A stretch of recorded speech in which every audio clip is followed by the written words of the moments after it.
Hello बच्चों, आज हम हरियाणा सीईटी हेतु गणित के कुछ प्रश्न करते। तो आइए बिना देरी के प्रश्नों को शुरू करते हैं।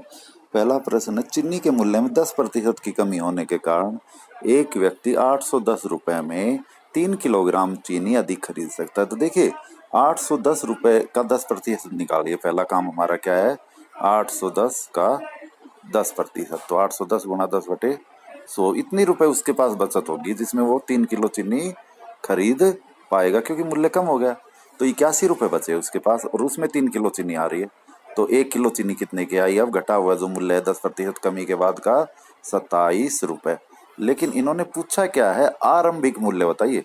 तो 27 उत्तर नहीं होगा हमारा, क्योंकि ये तो घटा हुआ मूल्य है। आरंभिक मूल्य मतलब 10% की कमी से पहले का मूल्य हमने बताना है। तो अब आप क्या करेंगे कि 27 रुपए है, ये आरंभिक मूल्य के 10% कम होने के बाद का, मतलब उसके 100% था, उसमें 10 घट गए, मतलब 90% है। तो 100% कितना होगा, गुणा में 100। 0 से 0 काटी, 9 से 27 को काटोगे 3 9 या 27, और 3 गुणा में 10 यानी 30 रुपए आ गया। कि पहले 1 किलोग्राम चीनी का मूल्य क्या था, 30 रुपए, और 10% घट गया। 30 का 10% कितना आता है, 3 रुपए, वो कम होके 27 रह गया। तो इसका सही उत्तर क्या होगा, 30 रुपए। तो फिर से समझ लीजिए, सवाल में था कि चीनी के मूल्य में 10% कमी होने पर एक व्यक्ति 810 रुपए में 3 किलोग्राम चीनी अधिक खरीद सकता है। तो चीनी का आरंभिक मूल्य मतलब शुरू का मूल्य ज्ञात करना था हमने। तो हमने क्या किया, 810 रुपए का 10% है वो निकाला। तो इतनी बचत है हमारे पास, 81 रुपए।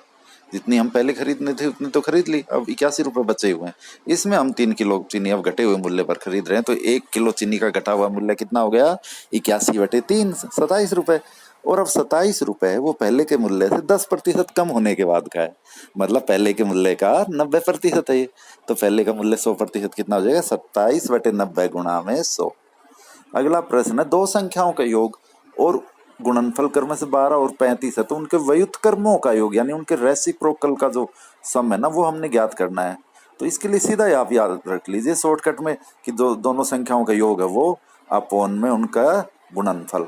तो ये उनके व्युत्क्रमों का योग आ जाएगा। ऑप्शन 20 इसका सही उत्तर होगा। यदि आप देखना चाहते तो कैसे करें कि अगर संख्याओं को x और y मान ले कि संख्या x और y है, तो उनके व्युत्क्रम क्या होंगे, 1/x और 1/y, इनका जोड़ हमने ज्ञात करना है। अब एलसीएम लेंगे तो क्या एलसीएम आएगा, एक्स वाई आ गया, यानी इनकी गुणनफल आ गई। और ऊपर क्या हो जाएगा, वाई जमा एक्स या एक्स जमा वाई, एक ही बात है दोनों। तो ऊपर क्या होगा, इनका योगफल। तो योगफल बटे में गुणनफल अगर कर ले दो संख्याओं का, तो उनके व्युत्क्रमों का योग आ जाता है। ये आप शॉर्टकट इतना ध्यान भी रख सकते हैं जिससे थोड़ा समय बच जाए। अगला प्रश्न है, एक संख्या एक 7 से विभाज्य है। जब इस संख्या को 8 12 16 से विभाजित किया जाता है तो प्रत्येक मामले में शेषफल 3 रहता है। x का न्यूनतम मान क्या है? तो देखिए, इस प्रश्न को आप इस प्रकार भी समझ सकते हैं कि वह छोटी से छोटी संख्या ज्ञात करो जिसको यदि हम 8 12 और 16 से भाग करें तो प्रत्येक दशा में 3 शेष रहे, और यदि उसे 7 से भाग करें तो वह पूरी पूरी भाग हो जाए। तो यह सवाल इसी तरह का है। तो 8 12 और 16 का पहले क्या निकाले हम, एलसीएम। तो 8 12 और 16 का एलसीएम, हम 16 का टेबल लें तो 16 दूनी 32, तो 12 से भाग नहीं होता, 16 थी 48, 48 12 से भाग हो रहा, तो इनका एलसीएम कितना आ गया, 48। तो 48 वह छोटी छोटी संख्या है जो 8 12 और 16 से विभाजित है, मतलब इनका एलसीएम। अब इसमें अगर 3 जोड़े हम तो 48 में, क्योंकि 3 शेषफल है इसलिए हम 3 जोड़ रहे, तो 48 में यदि 3 जोड़ेंगे हमें तो 51 बना। क्या 51 7 से पूरा भाग होता है, नहीं होता। तो अब हम आगे क्या देखें, 48 का टेबल देखना, क्यों नहीं 51 का देखेंगे। तो 48 दूनी 96 अगली संख्या हो गई, ऐसी जो इन सब से भाग है, और उसमें अगर 3 जोड़े तो 99। अब 99 को 7 से भाग करके देखे, ये भी 7 से पूरी भाग नहीं हो रही, तो ये भी नहीं हो सकती। अब 48 तिया 144 होता है, और उसमें 3 जोड़ोगे यदि आप तो 147 ऐसी संख्या है जो 7 से पूरी पूरी भाग होती है। तो इसका उत्तर 147 ऑप्शन डी आया। 28% अल्कोहल वाला एक नया मिश्रण प्राप्त करने के लिए 20% अल्कोहल वाले मिश्रण को एक दूसरे 40% अल्कोहल वाले मिश्रण के साथ किस अनुपात में मिलाया जाए। तो सवाल ये है कि 20% और 40% अल्कोहल मिश्रण वाले दो जो मिश्रण है उनको किस अनुपात में मिलाएं कि हमें 28% अल्कोहल वाला नया मिश्रण प्राप्त हो जाए। तो इसको एलिगेशन से करिए, इधर लिख लीजिए 20 और इधर 40। एलिगेशन में ये ध्यान रखिए, यदि आपको कंफ्यूजन है, अच्छी प्रैक्टिस नहीं है, तो जो यहाँ नीचे बीच में संख्या लिखते हैं वो हमेशा इन दोनों के बीच की आएगी। तो 20 और 40 के बीच में 28। अब आर पार क्रॉस करके माइनस कीजिए, बड़ी में से छोटी जो भी बड़ी बीच वाली भी हो सकती है, जैसे इसमें 28 बड़ा है और 20 छोटा है, तो इनका अंतर कितना है 8। और अब इन्हें आप काट लीजिए, तो 4 से काटेंगे, 4 तिया 12 और 4 दूनी 8, तो कितना आ गया 3:2, यानी कि ऑप्शन ए इसका सही उत्तर होगा चौथे सवाल का। पांचवा प्रश्न है 11 संख्याओं का माध्य 35 है। तो देखो 11 संख्याओं का माध्य 35 है, तो उनका जोड़ कितना हो जाएगा 35 गुणा में 11, आप गुणा कर लीजिए, तो कितना आया 385 आ गया। अब उन्हीं में से पहली 6 संख्याओं का माध्य कितना है 32 है, तो 32 गुणा में 6 करोगे तो आप उनका जोड़ आ जाएगा। देखिए जितनी संख्याओं का माध्य होता है, यदि उस माध्य को जितनी संख्या है उनसे गुणा करे तो उनका योग आ गया वो, तो 192 आ गया ये 32 गुणा में 6। और अंतिम 6 संख्याओं का 37 है, तो 37 गुणा में 6 कीजिए, तो कितना है 222। आप इनको जोड़ लीजिए, तो ये 4 और ये 1 और ये 4, कितना आ गया 414। यह जोड़ आ गया 414। अब ये फाल ज़्यादा जोड़ क्यों आया है, क्योंकि इसमें देखो संख्याएं 11 थी और हमने पहली 6 ली और अंतिम 6 ली, कुल मिलाकर कितनी संख्याओं का जोड़ है 6 और 6 12 का ये। और जो ये एक अतिरिक्त संख्या है वो कौन सी आई है, जो छठी संख्या है वह है, क्योंकि वह पहली 6 में भी आएगी 1 2 3 4 5 6 तक, और पीछे से 6 लेंगे उनमें भी छठी संख्या आएगी, 11वीं 10वीं 9वीं 8वीं 7वीं और छठी, तो छठी संख्या 2 बार आ रही, तो ये अतिरिक्त जोड़ उसी का है, जो अंतर आया 29, यही उत्तर होगा ऑप्शन सी।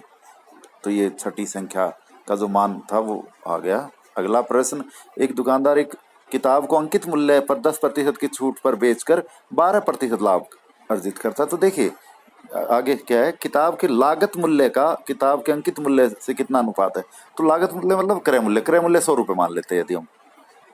अब देखिए वो 12% लाभ में बेच रहा है, मतलब 112 रुपये में बेच रहा है, 100 रुपये वाली, क्योंकि 12% लाभ 100 का 12 ही रुपये आएगा। अब वह अंकित मूल्य पर 10% की छूट दे रहा है, मतलब ये जो 112 आया है वो अंकित मूल्य पर 10% कम करने के बाद आया, मतलब उसका 90% है। तो अंकित मूल्य यानी 100% कितना होगा गुणा में 100, इनका अनुपात हमने ज्ञात करना है। तो ये 90 इधर आके ले आएंगे तो हम गुणा कर लेंगे, तो 100 गुणा 90 हो जाएगा, और फिर अनुपात में 112 गुणा 100, तो अब 100 से 100 कट जाएगा, दोनों तरफ जो कट रहे वो काट लीजिए, इधर से 100 उधर भी 100।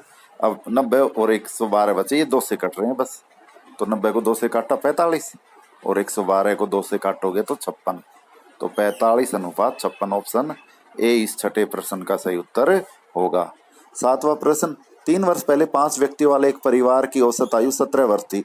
एक बच्चे के जन्म के बाद परिवार की औसत आयु आज भी उतनी है, जन्मे हुए बच्चे की आयु क्या है। तो देखिए 3 वर्ष पहले थी औसत आयु 17 वर्ष, अब सभी की 3-3 साल बढ़ी है, तो औसत भी 3 बढ़ गई, तो आज उनकी औसत आयु कितनी है 20 वर्ष। 5 सदस्य होगी, तो आज उनकी कुल आयु कितनी होगी 20 पंजे 100 वर्ष हो गई आज उनकी।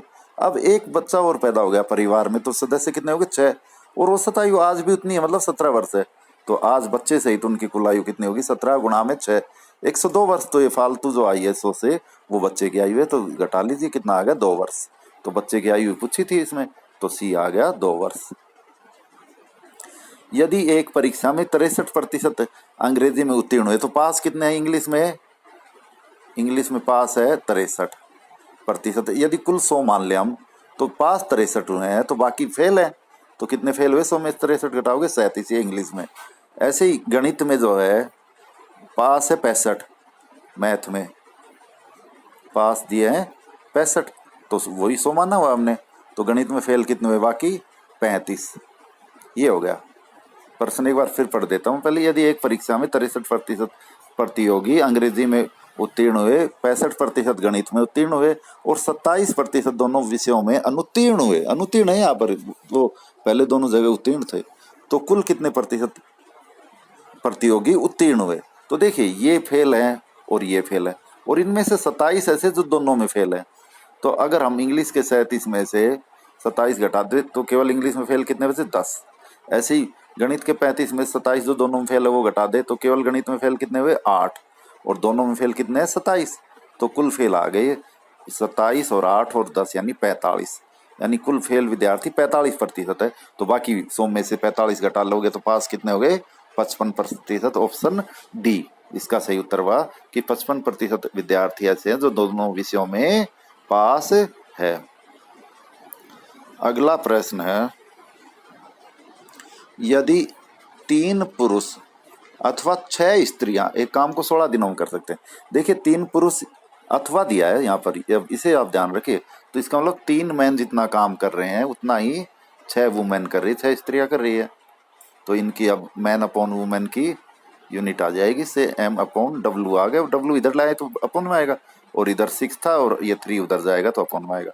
2/1 यानी एक आदमी रोज की 2 यूनिट करता है तो एक स्त्री 1 यूनिट करती है। अब टोटल काम कितना होगा, देखो 3 पुरुष से निकाल लीजिए या 6 स्त्रियों से, टोटल काम 3 पुरुषों से निकालें। अब 3 पुरुष रोज की 2-2 यूनिट कर रहे हैं और वो 16 दिनों में काम कर रहे हैं। टोटल काम इतना हो गया 3 गुणा में 2, क्योंकि 3 पुरुष लगाए हैं 16 दिन तक और हर एक 2-2 यूनिट रोज कर रहा है, तो कुल 3 गुणा में 2 गुणा में 16, 96 यूनिट हो गया टोटल काम। अब ये काम हमने करवाना है 12 पुरुष और 8 स्त्रियों से। अब एक पुरुष 2 यूनिट रोज करेगा तो 12 दूनी 24 और 8 स्त्रियों की 1-1 यूनिट, तो 24 और 8 32 यूनिट करेंगे। तो ये कितने दिनों में काम करेंगे, इसको काट लो, 3 दिन उत्तर आ गया। ऑप्शन ए इसका सही उत्तर होगा। प्रश्न 10 है, एक सैनिक छावनी में 50 सैनिकों के लिए 45 दिनों का राशन उपलब्ध है। 30 दिन बाद 25 सैनिक और आ जाए तो यह राशन कितने दिन चलेगा। तो इसमें ऑप्शन गलत है वैसे, क्योंकि कुल 15 दिन का ही शेष था। ऑप्शन 25, 30 और 35 और 40 है, तो इतना ज़्यादा तो नहीं चल सकता। जब केवल उनके लिए जो पहले से सैनिक थे उनके लिए 15 दिन का ही बचा था, तो अब और आ जाएंगे तो कम दिन चलेगा। तो ये ऑप्शन गलत है, आप ऑप्शन पर ध्यान नहीं दीजिए और सवाल को करते हैं। तो 50 सैनिकों के लिए 45 दिन का था, उनमें से 30 दिन तो उन्होंने खा लिया, क्योंकि 30 दिन बाद 25 सैनिक आए हैं। तो हम इसे क्या पढ़े सवाल को कि 50 सैनिकों के लिए 15 दिन का राशन है, तो कुल कितना यूनिट राशन हो जाएगा, 50 गुणा में 15, 750 यूनिट हो गया। इतना राशन है हमारे पास। अब वो 50 सैनिक तो थे ही, 25 और आ गए, कुल सैनिक कितने हो गए, 75। तो ये कितने दिन में खाएंगे अपन में 75, तो काटोगे तो आप आ जाएगा 10 दिन। इसका सही उत्तर होगा 10 दिन। तो ऑप्शन में नहीं है, मैंने पहले ही बताया था, तो उत्तर आ गया 10 दिन। 11वां प्रश्न है, दीपक ने 25 मेज 12,500 रुपए में खरीदी। उसने लागत मूल्य मतलब क्रय मूल्य कुल 14 मेजों को बेचकर प्राप्त कर लिया, लाभ का प्रतिशत क्या है। तो आप सवाल को देखिए, ये यूं पढ़िए कि 25 का जो सीपी है क्रय मूल्य है, उतने में उसने क्या बेची है, 14 बेची, तो बराबर है 14 का एसपी।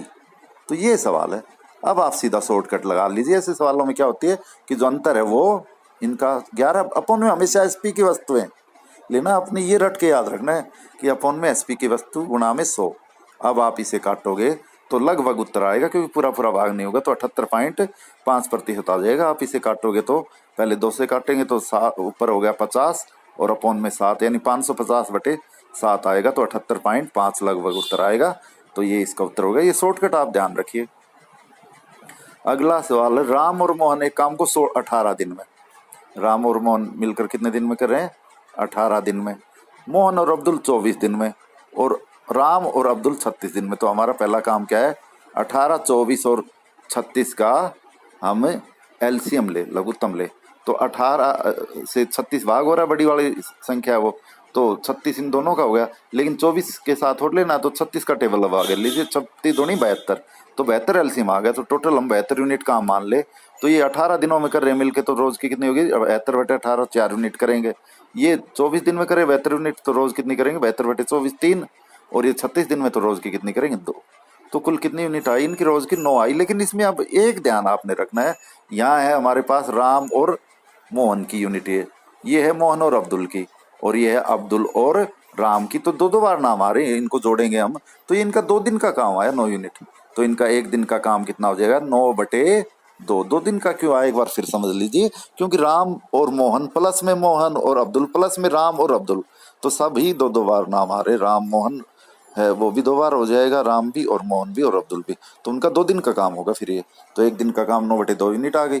अब टोटल काम कितना है, 72, उन्होंने ये मिलके करना है, तो 72 में इनकी 1 दिन की यूनिट है 9/2। तो इस 9/2 को गुणा में बदलेंगे तो पलट जाएगी, नीचे वाली ऊपर, ऊपर वाली नीचे, 2/9। और अब आप काटोगे तो 9 8 72, 8 दूनी 16 दिन इसका सही उत्तर होगा। यदि निशांत 5 किलोमीटर प्रति घंटे की चाल से चलता है तो उसकी बस उसके पहुंचने से 3 मिनट पहले छूट जाती है। यदि वह 6 किलोमीटर प्रति घंटे की चाल से चलता है तो बस छूटने से 3 मिनट पहले पहुंच जाता है। तो उसके घर से बस स्टॉप कितनी दूरी है?